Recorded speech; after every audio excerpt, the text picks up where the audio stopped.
Dan kemudian kemarin ada yang kategori A dan kategori B itu, saya masuk di kategori A. Nah, yang ingin saya tanyakan, apakah saya harus verbal kembali? Apakah ijazah S2 saya boleh saya masukkan, saya upload, sedangkan untuk persyaratan PPG dalam jabatan ini itu hanya memerlukan ijazah S1, itu yang pertama.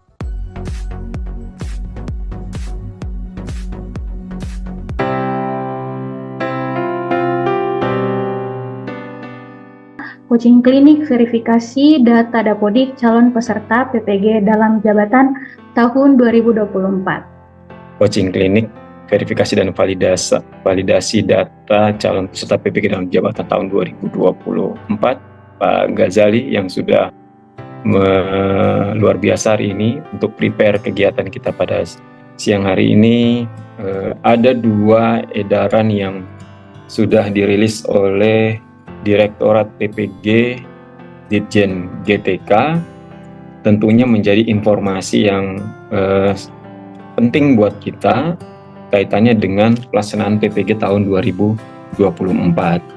Yang pertama adalah terkait dengan pemutakhiran data calon peserta PPG tertanggal 8 Juni tahun 2024 terkait dengan pemutakhiran data calon peserta PPG, di mana di dalam surat ini ditujukan kepada Dinas Pendidikan Provinsi dan Kabupaten Kota seluruh Indonesia untuk menyampaikan informasi kepada guru-gurunya terkait dengan verifikasi dan validasi data Dapodik kaitannya dengan persiapan pelaksanaan PPG dalam jabatan tahun 2024. Ada 4 poin yang di dalam surat tersebut. Pertama, kaitannya dengan nama, kemudian riwayat pendidikan, karir guru, dan status sekolah induk.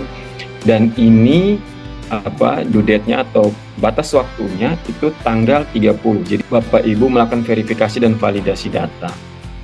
Pelaksanaan verbal ini ditutup tanggal 30, tentunya datanya akan ditarik untuk dijadikan calon peserta PPG dalam jabatan tahun 2024. Nah, kita khawatir ini kalau nanti informasi ini tidak sampai ke Bapak Ibu dan kemudian Bapak Ibu tidak sempat melakukan verifikasi dan validasi datanya di Dapodik dan kemudian tidak tercantum sebagai calon peserta, tentunya yang rugi kan Bapak Ibu sekalian. Sehingga kami merasa penting untuk menyampaikan hal ini kepada Bapak Ibu sekalian.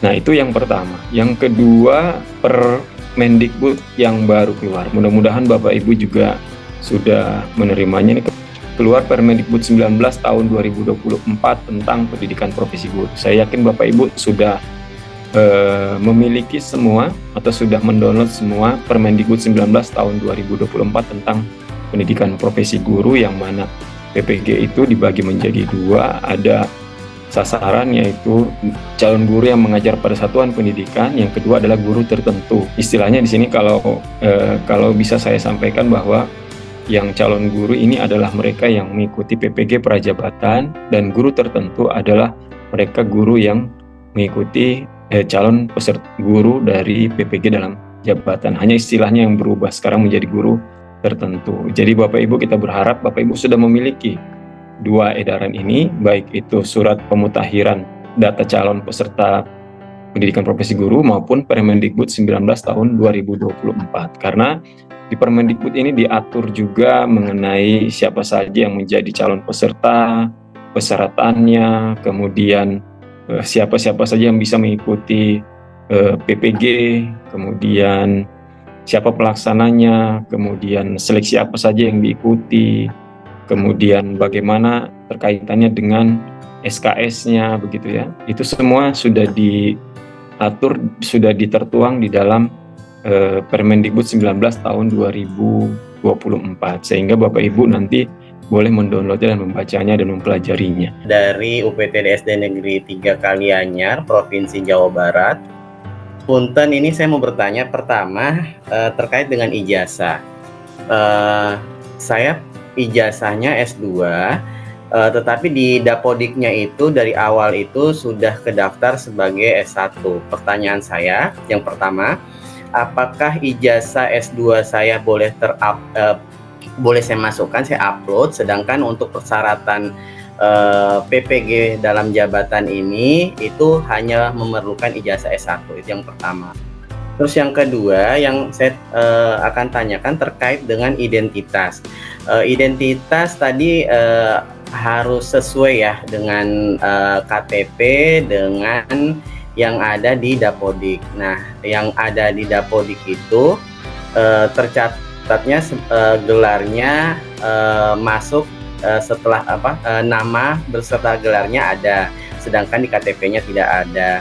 Terus terkait dengan info SIM PKB-nya Pak, di info SIM PKB itu apakah nanti ada persyaratan penguploadan dan sebagainya itu nanti masih adakah proses PTK untuk memvalidasi kembali gitu?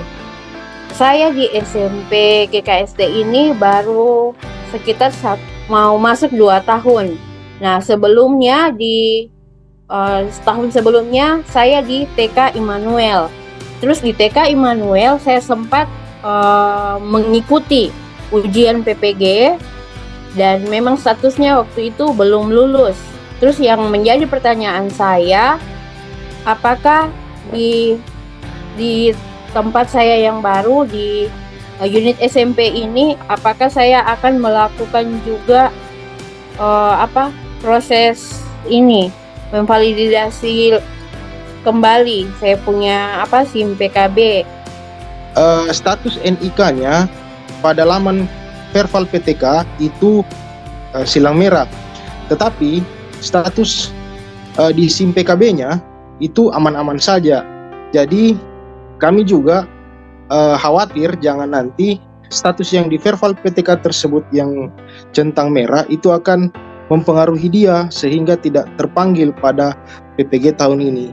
Mohon pencerahannya, apa yang harus kami lakukan, karena yang bersangkutan juga sudah berkoordinasi dengan pihak Capil, dan Capil mengatakan bahwa NIK-nya sudah benar, tetapi di laman Verval PTK itu masih centang merah. Ya, untuk pertanyaan pertama itu dari Pak Haryono dari Karanganyar.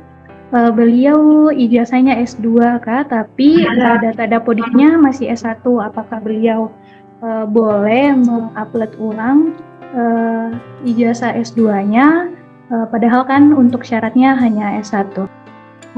Jadi saya izin menjawab. Jadi kalau untuk riwayat pendidikan yang ada di aplikasi Dapodik, boleh Pak, Bapak mau menambahkan ijazah S2-nya silahkan, tidak masalah. Ya kan nanti toh yang terbaca untuk syarat untuk mungkin PPG-nya nanti adalah S1. Jadi kalau Bapak S2 silahkan diinputkan juga di aplikasi Dapodik, tidak apa-apa Pak. Yang kedua itu Kak, identitasnya sudah sesuai dengan bagaimana Bapak? Ada tambahan? Gelar. Yang kedua tuh kayak dengan gelar. Bahwa kalau untuk bahwa kita di aplikasi Dapodik itu tetap memakai yang data yang ada dari Dukcapil. Contoh seperti Bapak bilang tadi, di KTP itu dia tidak pakai gelar, sementara di Verval PTK itu terbaca pakai gelar dan valid. Nah, mungkin saja di kartu keluarganya itu jadi biasa ada perbedaan antara data kartu keluarga itu Pak dengan yang ada di KTP. Biasanya di kartu keluarga ada yang sudah terlanjur memakaikan gelar, itu banyak terjadi Pak, contohnya juga di siswa juga banyak terjadi bahwa ada penulisan yang tidak sesuai. Dan nanti kalau memang jadi begini, untuk data Bapak ini saran saya kalau bisa di aplikasi Dapodik itu jangan memakai gelar ya.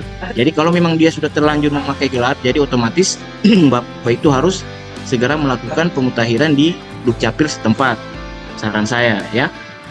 Ya, kemudian yang ketiga tadi terkait masalah data yang di SIM PKB Pak ya. Kita kan sesuai surat yang ada tadi yang dari kementerian itu, bahwa kita hanya perlu melakukan dulu yang namanya pemutakhiran data yang melalui aplikasi Dapodik. Jadi nanti kalau memang toh nanti di SIM PKB ada perubahan, ya nanti kan pasti ada muncul notifikasi di SIM PKB bahwa kita akan melakukan validasi apa, pemutakhiran apa yang ada di SIM PKB. Yang intinya yang sesuai surat yang tadi itu Pak, kita mutakhirkan dulu sesuai arahan dari Ditjen PPG yang seperti yang saya jelaskan tadi, data identitasnya, pendidikan formal, riwayat karir, dan juga sekolah status kepegawaian dan juga sekolah induk Pak. Begitu Pak. Mungkin saya juga langsung mau menjawab di sini bahwa ada juga yang bermasalah di kolom chat ini, katanya info GTK. Perlu Bapak Ibu ketahui, di sini kadang juga di sekolah itu mungkin Bapak Ibu PTK tidak paham bahwa alur info GTK itu tidak instan. Untuk perubahan yang data dari Dapodik itu tidak instan masuk di info GTK. Jadi patokan Bapak Ibu begini, kalau data Dapodiknya sudah sesuai, Bapak Ibu tenang saja, insya Allah akan di data info GTK ataupun SIM PKB itu akan berproses, karena proses untuk penarikan datanya itu tidak instan Bapak Ibu. Jadi biasa teman-teman operator sudah didesak, jadi satu kali Bapak Ibu mau sinkron sekitar 1-2 minggu belum berubah, jadi menunggu saja, karena memang di info GTK dengan SIM PKB itu memang prosesnya memakan waktu Bapak Ibu. Kalau kasusnya Ibu tadi itu kan awalnya dia dari TK kan, dari TK, kemudian beliau pindah di SMP. Jadi seperti saran kami, jadi di surat juga sudah jelas Bu bahwa riwayat karir itu sangat penting Ibu inputkan di aplikasi Dapodik. Jadi otomatis data riwayat karir Bapak Ibu ini harus bersambung, yang dari TK harus diinputkan di sekolah barunya. Jadi banyak mungkin seperti yang saya jelaskan tadi, itu banyak mungkin bahwa PTK setelah mutasi bahwa datanya itu aman-aman saja. Tidak Bapak Ibu, nanti cek di riwayat karirnya, karena di riwayat karir itu pasti kosong. Jadi nanti riwayat karir Bapak Ibu yang mengajar dari awal itu tidak akan belum terinput kalau tidak diinputkan di aplikasi Dapodik di sekolah yang baru. Jadi saran saya, inputkan riwayat karirnya di aplikasi Dapodik sesuai di mana saja Bapak Ibu mengajar sebelum-sebelumnya. Selanjutnya untuk pertanyaan ketiga dari Bapak Rizky Mardiansa, untuk status selamanya teman beliau itu berwarna merah, tapi di SIM PKB-nya itu sudah aman. Apakah hal ini tidak akan mempengaruhi ketika beliau akan mengikuti PPG? Ya, jadi Bapak Ibu kalau untuk di verbal PTK seperti halnya ya, kalau siswa itu ada namanya verbal PD. Nah, jadi kalau verbal PTK itu namanya, kami biasa menyebutnya itu data residu. Nah, data residu ini biasa data yang bermasalah. Jadi kalau data bermasalah ini tidak diselesaikan, otomatis nanti ujung-ujungnya pasti akan bermasalah. Jadi saran saya, selesaikan residu yang ada di verbal PTK, entahkah itu NIK atau biasa juga di verbal PTK itu NIK, nama ibu kandung juga biasa bermasalah. Cuman memang data Dukcapil ini memang mereka biasa jawabannya sudah valid, tapi di data Dapodiknya kita belum valid. Nah, jadi nanti koordinasi dengan Dukcapil setempat, karena memang biasa data mereka di Dukcapil ini kadang mereka tidak mengiyakan secepat kilat untuk merubah data Bapak Ibu. Jadi saran saya, tetap validkan Bapak Ibu data residu yang ada di verbal PTK. Kalau memang dia merah, harus sesuaikan dengan data yang ada di Dukcapil. Nah, jadi kan saya sudah ikut PPG 2021-2022, tapi belum lulus. Dan kemudian kemarin ada yang kategori A dan kategori B itu, saya masuk di kategori A. Nah, yang ingin saya tanyakan, apakah saya harus verbal kembali? Ya Pak. Jadi begini Bu, untuk tahun ini tidak ada lagi kategori A, kategori B. Jadi semua yang belum terpanggil itu memang wajib verbal gitu. Tapi yang semua antrian itu insya Allah nanti juga yang antrian itu juga akan terpanggil insya Allah kalau yang sudah antri ya. Itu karena setahu saya tidak ada pengumuman lulus tidak lulusnya, itu hanya ada yang terpanggil dan belum terpanggil. Ya Pak, mohon maaf yang belum terpanggil maksud saya Pak. Yang terpanggil ya. Oh iya, oke. Kalau nama kan tidak harus pakai SPD. Nah, sementara saya di Dapodik itu terbaca Fadlun SPD. Jadi ini Pak, sementara saya urus di Dukcapil. Alhamdulillah sudah di ya sudah dirubah di Dukcapil, tapi belum di verbal, mungkin menunggu. Ya lagi gangguan berproses begitu, dan yang saya tanyakan, tapi sudah saya ubah Pak itu data saya. Kemudian ini yang saya tanyakan lagi mengenai verbal ijazah. Kemarin saya sudah OPS, operator saya sudah verbal ijazah, tapi pas itu sudah dibuka itu sudah ternyata ada yang merah Pak tanggal ijazah. Nah ini sementara saya urus di kampus di Universitas Tadulako di Unpad.